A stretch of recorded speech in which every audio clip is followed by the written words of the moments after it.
In January and February 2026, some really brave people are getting ready to walk 40 miles across the Arctic Circle.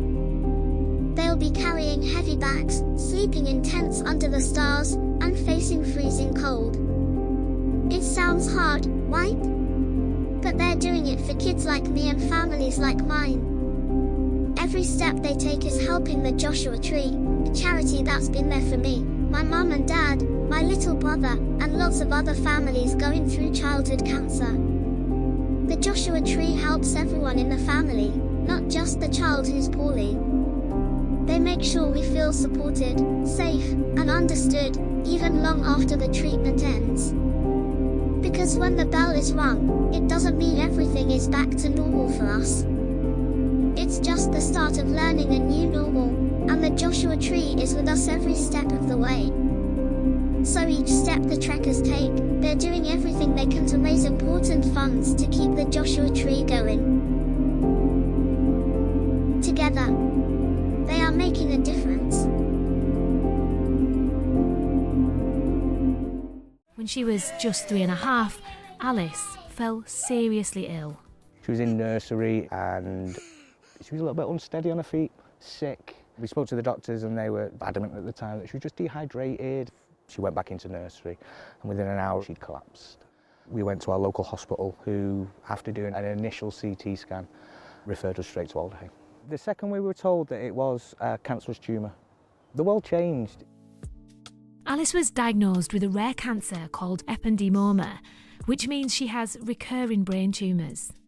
She had the tumour removed. Unfortunately, we hit every bump. We had complications from the surgery, which resulted in Alice's brain injuries, which affected her breathing, her swallowing, her mobility. Alice was put on chemo for 6 months.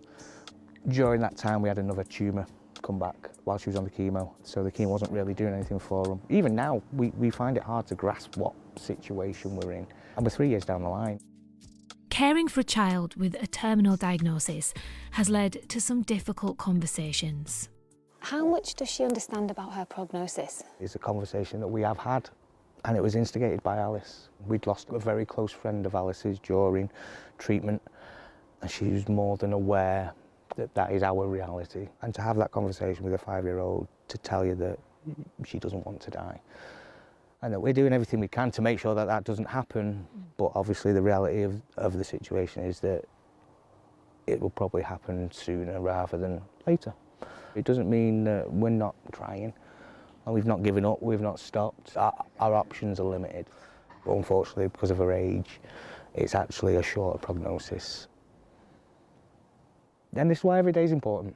It's why the Joshua Tree is important, because it's somewhere we can join in and be there, and rather than not being there. Yeah. For families like Alice's, the Joshua Tree, which is supported by Children in Need, is a lifeline for those affected by childhood cancer. Talk to me about Joshua Tree.